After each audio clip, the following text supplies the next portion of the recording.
Evening, everybody. This is Washington. This is how the lawmaking is done.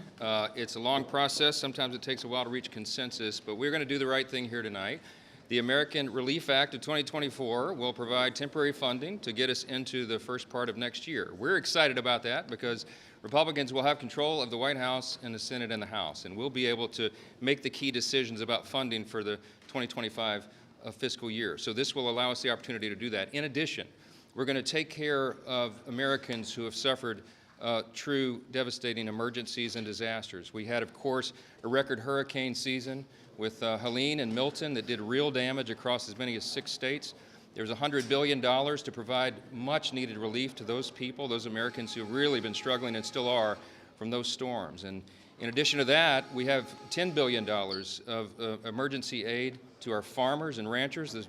Many of the small farms in America are on the verge of collapse, primarily because of Bidenomics and inflation, the high cost of inputs and fertilizer and seed and everything that they need to keep those farms going. And they've had 3 lost years in a row, some of it because of drought, a lot of it because of the economics of it, and it doesn't make sense for lenders to provide them funding anymore. And so this is a stopgap measure to save those farms, to save food production in America, to ensure that we have that diversity in the marketplace and our food supply is directly related to national security. So it's a very, very important thing for both parties to do to provide that aid. We also have a clean extension of the Farm Bill, a clean extension of health extenders that are necessary, and a couple of other details. Everything that I just told you was negotiated in a bipartisan fashion.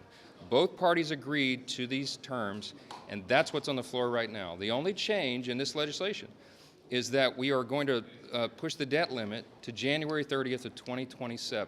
We will push it beyond that or to that time point, and that will allow us to do the important work of governing in the new Congress. Why does that matter? Because we are committed to cutting hundreds of billions of dollars of wasteful spending out of the federal budget. That's what we're going to do. The DOGE effort with Elon Musk and Vivek Ramaswamy, the commitments that President Trump made on the campaign trail will come to fruition when we get about that very important work for the American people.